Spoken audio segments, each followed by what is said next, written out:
من يهده الله فلا مضل له ومن يضلله فلا هادي له وأشهد أن لا إله إلا الله وحده لا شريك له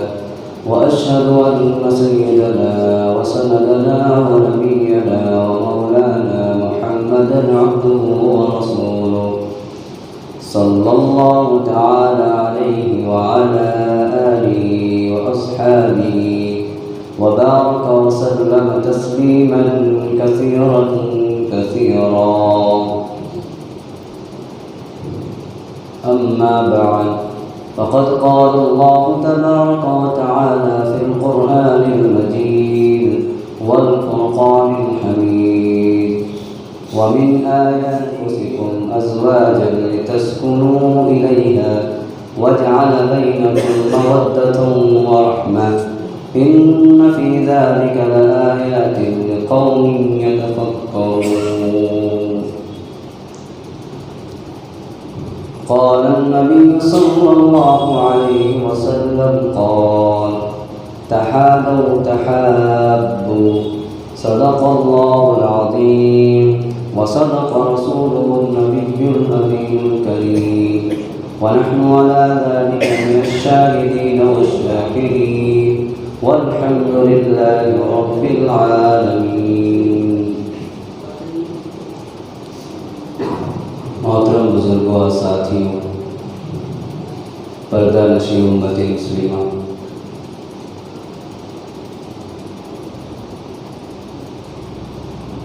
ہمارے اور آپ کا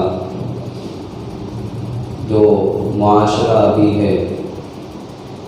اس معاشرہ کے اندر سب سے زیادہ اگر کسی چیز کی ضرورت ہے وہ ہے کہ معاشرہ کے اندر جو بگاڑ پیدا ہو چکی ہیں وہ بگاڑ کیسے ختم ہو. اگر معاشرہ کے اندر جو بگاڑ پیدا ہوئی ہیں، بگاڑ آیا ہے، اس بگاڑ کے ختم کرنے کے اور کوئی طریقے ہو سکتے ہیں تو قرآن کریم کے اور اسلامی تعلیمات کے علاوہ کوئی اور چارہ ہمارے پاس نہیں ہے، کیونکہ اسلام ہی ایک ایسا مذہب ہے، ایسا دین ہے جس کی تعلیمات صرف عبادت تک محدود نہیں ہے، جس کی تعلیمات صرف معیشت تک محدود نہیں ہے، جس کی تعلیمات صرف طلاق اور نکاح تک محدود نہیں ہے، جس کی تعلیمات صرف اور صرف زکوٰۃ و صدقات تک محدود نہیں ہے، بلکہ یہ اسلامی تعلیمات، یہ شریعت آپ کے اور ہمارے زندگی گزارنے کے لیے جو قانون بنایا ہے وہ قانون صرف معیشت تک نہیں ہے، وہ قانون صرف طلاق و نکاح تک نہیں ہے، وہ قانون صرف ازدواجی زندگی تک محدود نہیں ہے، بلکہ ایسا قانون اللہ سبحانہ و تعالیٰ نے ہم پہ اور آپ پر لاگو کیا ہے، ایسا قانون اتارا ہے جو قرآن کریم کی صورت میں ہے. یہ قرآن کریم کے جو ٹیچر ہیں، جو پڑھانے والے ہیں، جو معلم ہیں، وہ سرکار کائنات جناب محمد رسول اللہ صلی اللہ علیہ وسلم کی ذات مبارکہ ہے، جنہوں نے قرآن تھیوری کی شکل میں ہے، قرآن ٹیکسٹ بک کی شکل میں ہے، جس کی رہنمائی جناب محمد رسول اللہ صلی اللہ علیہ وسلم نے پریکٹیکل کی صورت میں کی، اس پر عمل کر کر دکھایا ہے، لوگوں کو راستہ دکھایا ہے، اور ایسا راستہ دکھایا ہے کہ جس راستے پر چل کر اگر کوئی کوشش کرے کہ ویسے راستے پر چلا جائے، جس راستہ کی ہدایت جناب محمد رسول اللہ صلی اللہ علیہ وسلم نے کی ہے تو وہ سیدھا ڈائریکٹ جنت میں جاتا ہے. آج جو معاشرے کے اندر جس چیز کی بگاڑ ہے وہ ہے آپس میں تعلق کرنا، یعنی انسان آپس میں ایک دوسرے سے کٹ رہا ہے، آپس کے تعلق کو توڑ رہا ہے، آپس میں ایک دوسرے کے ساتھ میل محبت ختم کر رہا ہے، آپس میں ایک دوسرے کو دیکھنے کو تیار نہیں ہے، ماں اپنے بہن کو دیکھنے کو تیار نہیں، باپ اپنے بھائی کو دیکھنے کو تیار نہیں، بیٹا اپنے باپ کو دیکھنے کو تیار نہیں۔ یہ صورتحال ہے آج کے معاشرہ کا۔ مگر میں ایک آیت آپ کے سامنے پیش کرتا ہوں، جس آیت کے اندر اللہ سبحانہ و تعالیٰ فرماتے ہیں أزواجا لتسكنوا إليها وجعل بينكم مودة ورحمة إن في ذلك لآيات لقوم يتفكرون۔ کہ اللہ نے فرمایا وَمِنْ آيَاتِهِ أَنْ خَلَقَكُم مِّنْ أَنفُسِكُم، کہ یہ میری نشانیوں میں سے ہے، یہ نشانیوں میں سے یہ چیز ہے کہ أَنْ خَلَقَكُم مِّنْ أَنفُسِكُم، کہ میں نے تمہارے جنس سے لوگوں کو پیدا کیا ہے، ایسے نفس کو پیدا کیا ہے، ایسے انسانوں کو پیدا کیا ہے جو آپ کے جنس میں سے ہیں۔ ایسا نہیں کہ حضرت آدم علیہ السلام اور ماں آدم علیہ السلام کے جو بدن سے ماں حوا پیدا ہوئی، ایسا نہیں کہ ان کے بدن سے پیدا ہونے والا کوئی جانور تھا۔ تو حضرت آدم علیہ السلام کے جو شکل و صورت تھی، انہی کے جنس میں سے ماں حوا کو پیدا کیا۔ وَجَعَلَ بَيْنَكُمْ مَوَدَّةً وَرَحْمَةً،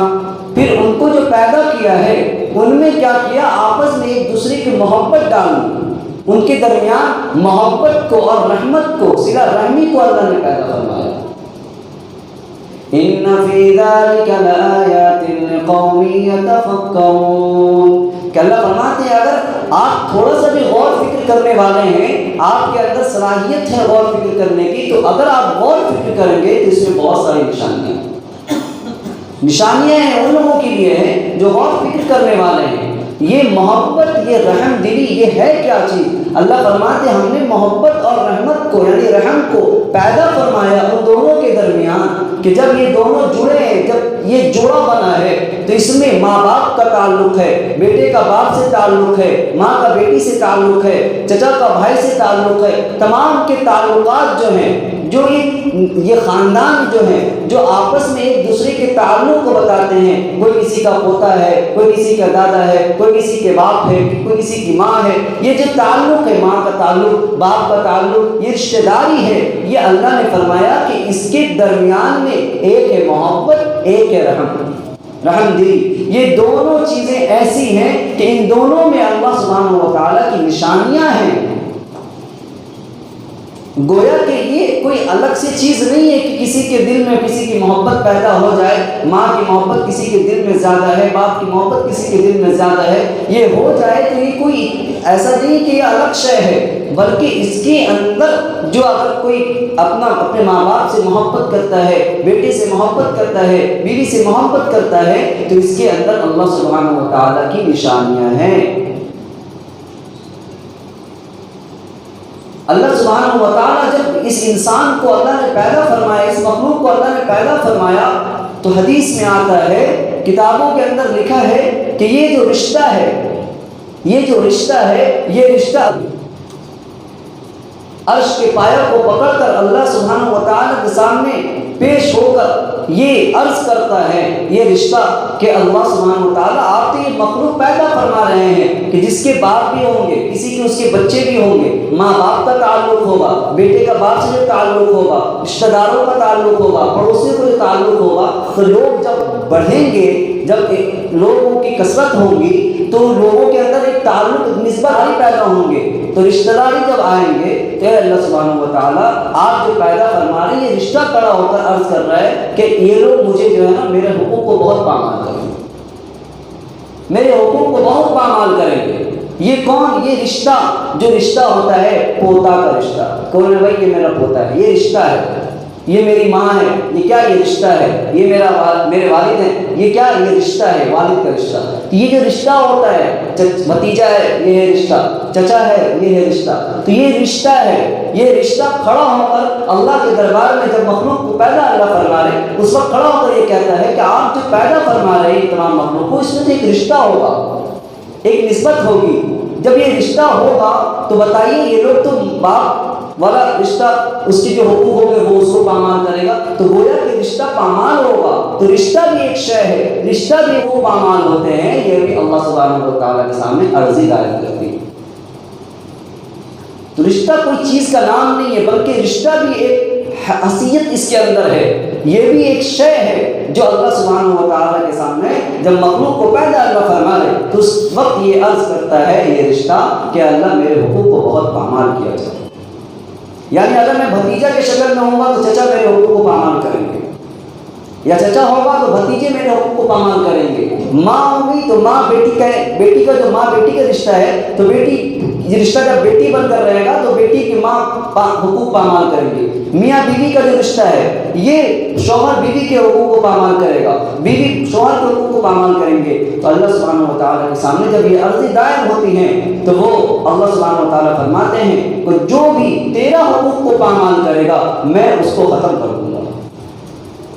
رشتہ کے سامنے رشتہ کا جواب اللہ نے دیا کہ جو تیرے حقوق کو پامال کرے گا، یعنی جو شخص بیوی کے حقوق کو پامال کر رہا ہے، جو بیوی شوہر کے حقوق کو پامال کر رہی ہے، جو بیٹی ماں کے حقوق کو پامال کر رہے ہیں، جو ماں اپنے بیٹی کے حقوق کو پامال کر رہی ہے، یہ رشتہ جو ہے جو جس کے بھی حقوق کو پامال کریں گے اللہ سبحانہ و تعالیٰ نے فرمایا کہ تجھے جو بھی ضائع کرے گا میں اس کو ضائع کر دوں گا.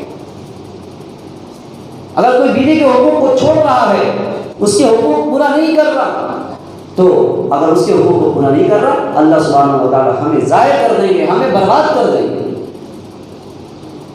تو یہ چیزیں آج کے معاشرے میں ہے کہ ہم میں سے ہر کوئی جو ہے کبھی کسی سے کوتاہیاں سب سے ہو جاتی ہیں. کوتاہی ہونا کوئی عیب کی بات نہیں ہے، غلط کوتاہیاں ہو جاتی ہیں. اس کو کوتاہی جب ہو جائے تو اس سے معافی مانگ لیا جائے اللہ سے کہ اللہ میں کوشش کر رہا ہوں مگر جو ہے حقوق پامال ہو جاتا ہے. ایک جان بوجھ کر حقوق کو ضائع کرنا، ستانا، زبان درازی کرنا، یہ سب جان بوجھ کر تکلیفیں دینا. عورتیں شوہر سے جان بوجھ کر لڑتی ہیں. اگر شوہر ایک لفظ کہہ دے تو بیوی 10 لفظ کہنے کو تیار ہو جاتی ہیں. وہ یہ چاہتی ہیں کہ ہم کیسے ان سے زیر ہو جائیں، کیسے ہم جو ہے غم کھا جائیں، کیسے ہم ان سے کمزور پڑ جائیں. وہ خوب 10 کے 20 لگا کر ان کو بولتی ہے. تو گویا کہ ہم جو ہے شوہر کے حقوق کو پامال کر رہے ہیں. اگر وہ کہتا ہے تو بیوی چپ رہے، سن لے، تو اللہ سبحانہ و تعالیٰ کے سامنے اس کا اجر بہت بڑھ جاتا ہے. اللہ فرماتے ہیں انما یوفی الصابرون اجرهم بغیر حساب. انما یوفی الصابرون اجرهم بغیر حساب. جو شخص جو لڑکیاں کسی کے حقوق پامال ہو رہے ہیں، ان پر ظلم کیا جا رہا ہے اور ظلم کرنے والا قریبی ہے، تو اللہ فرماتے ہیں کہ جو شخص صبر کر لیتا ہے. اگر بیوی شوہر کے الفاظ کو صبر کر لے سن کر، اگر شوہر بھی بیوی کے لفظ کو اس کے بولنے کو صبر کر لے سن لے، تو اللہ فرماتے ہیں انما یوفی الصابرون اجرهم بغیر حساب. جو صبر کر لیتا ہے اللہ سبحانہ و تعالیٰ فرماتے ہیں کہ اس کے جو اجر ہوتے ہیں، جو اس کی نیکیاں ہوتی ہیں، میں بغیر حساب کے دیتا ہوں. شمار نہیں کرتا کہ اس نے تھوڑے سے تو الفاظ صبر کیے ہیں، تھوڑے سے الفاظ کو سہ لیا ہے تو بھائی تھوڑا لکھے نہیں، بغیر حساب کتاب کے اس کو جو ہے اجر اللہ سبحانہ و تعالیٰ دیتا ہے. تو آج جو تھوڑی باتوں پہ طلاق تک معاملہ پہنچتا ہے، تھوڑی باتوں پر کبھی لڑکی کے گھر والے آپ کے گھر پہ آ جاتے ہیں. کبھی یہ معاملہ ہوتا ہے کہ لڑکی والے کو گھر والے کو اپنے کو بلانا پڑتا ہے، کبھی لڑکی کے گھر والے کو اپنے گھر والے کو جانا پڑتا ہے. یعنی تھوڑی باتوں پر پنچایت جو کھڑی ہو جاتی ہے، اس کی واحد وجہ یہ ہے کہ مس انڈرسٹینڈنگ. صبر کرنے کا مادہ ختم ہو گیا، سہنے کا مادہ ختم ہو گیا. اس کی سب سے بڑی وجہ یہ ہے کہ ہمارے دل سے اسلامی تعلیمات ختم ہو گئی.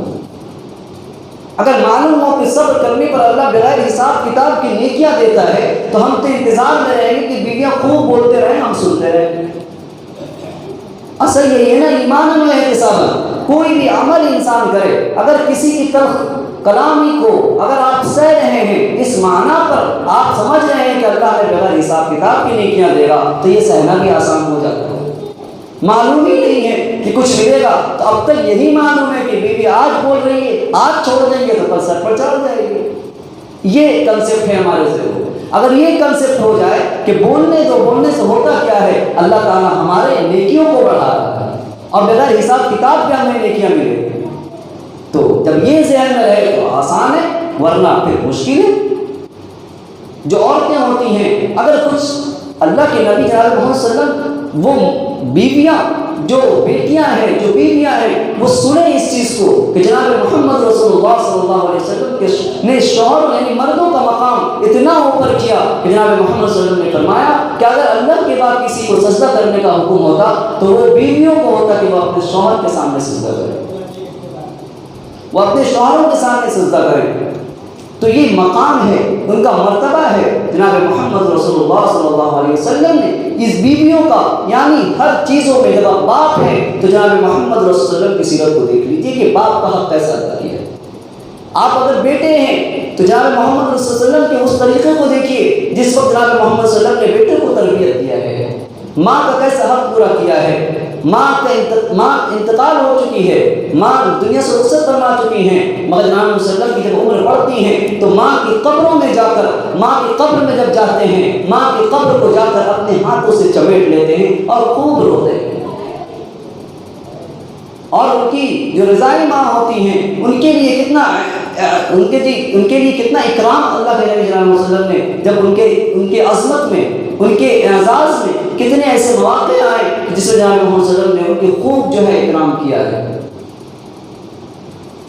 تو اگر بیٹی کی صورت میں ہے جناب محمد صلی اللہ علیہ وسلم کی سیرت کو دیکھیے، اگر بیٹے کی صورت میں ہے جناب محمد صلی اللہ علیہ وسلم کی سیرت کو دیکھیے، دوست بنے ہیں تو دوستوں کی سیرت کو جناب محمد صلی اللہ علیہ وسلم کی سیرت کو دیکھیے کہ دوستوں کے ساتھ کیا معاملہ کیا۔ تمام چیزوں میں جناب محمد رسول اللہ صلی اللہ علیہ وسلم کی سیرت کا مطالعہ کرنے کی ہمیں ضرورت ہے۔ تو آج جو معاشرے میں بگاڑ پیدا ہو رہے ہیں اس میں یہی وجہ ہے کہ انسان اسلامی تعلیمات سے دور ہے، ورنہ سب سے پہلی چیز یہی ہے کہ انسان سب سے پہلے ایک دوسرے کو سمجھنے والا، ایک دوسرے کے تلخ کلامی کو برداشت کرنے والا، ایک دوسرے کو لے کر چلنے والا جب تک نہیں بنے گا وہ معاشرہ میں قطع تعلق ہوتا رہے گا، کبھی بھی اس کے فیملی، کبھی بھی اس کے گھروں میں آسانی نہیں ہوگی، سکون نہیں حاصل ہوگا جب تک کہ اسلامی تعلیمات ہمارے اور آپ کی زندگی میں نہ آ جائے۔ اب ان بگاڑ میں سب سے پہلی وجہ یہ بھی ہے کہ انسان آج جو ہے جو سپر ہوتا ہے، جو سپریم ہوتا ہے گھر کا، یعنی جو سرپرست ہوتا ہے، وہ یہ سوچتا ہے کہ پورے گھر کے جتنے فیملی ممبر ہیں وہ سب کے سب میرے مزاج کے مطابق زندگی گزاریں، کوئی کسی کو سہنے کو تیار نہیں۔ سب سے پہلی وجہ یہی ہے کہ آپ اگر گھر کے بڑے ہیں، ذمہ دار ہیں، گارجین ہیں، آپ سپریم ہیں، تو آپ کو چاہیے کہ آپ کے اندر سب سے پہلی صفت یہ ہونی چاہیے کہ آپ کے اندر کسی کو ایبزارب کرنے کی صلاحیت ہونی چاہیے، غصے کو پینے کی صلاحیت ہونی چاہیے، برداشت کرنے کی صلاحیت ہونی چاہیے۔ اگر برداشت کرنے کی صلاحیت نہیں ہے تو آپ اپنے گھر کے گارجین نہیں بن سکتے، آپ کے گھر میں کبھی بھی سکھ نہیں حاصل ہو سکتا، ہمیشہ آپ جو ہے پریشانی میں مبتلا رہیں، کیونکہ اللہ نے مزاج ڈفرینس بنایا ہے، سب کے مزاج الگ الگ ہیں۔ بچے کا مزاج کسی اور طریقے کا ہے، آپ کا مزاج کوئی اور طریقے کا ہے، آپ کے گھر میں رہنے والی بہو کا مزاج کچھ اور طریقے کا ہے، آپ کے پوتا پوتی کا مزاج الگ ہے۔ اب آپ اپنے مزاج کے مطابق سب کو ڈھالنا چاہیں گے تو یہ مشکل ہے، یہ مشکل ہے۔ تو سب سے پہلے جو انسان جو وقت کا مطلب اپنے گھر کا یا اپنے کارخانے کا، اپنے فیکٹری کا، کہیں کا بھی سرپرست ہے، ذمہ دار ہے، اس کی سب سے پہلی صفت یہ ہونی چاہیے کہ وہ انسان برداشت کرنے والا بن جائے، برداشت کرنے والا بن جائے۔ کوئی بھی معاملہ آئے تو اس کو ایک دم آرام سے، رحم دلی سے، صلہ رحمی کے ساتھ اس کو شٹ آؤٹ کرنے والا بن جائے، اس کو ختم کرنے والا بن جائے۔ تو یہ سب سے پہلے اگر گھر بسانا چاہتے ہیں، تعلق ختم کرنے سے ہمیں بچنا ہے، تو سب سے پہلا ہمیں یہی کام کرنا ہوگا کہ ہم اگر سرپرست ہیں تو ہمیں نرم دل بننا ہوگا۔ کوئی نبیوں میں بھی الگ الگ صفت ہے۔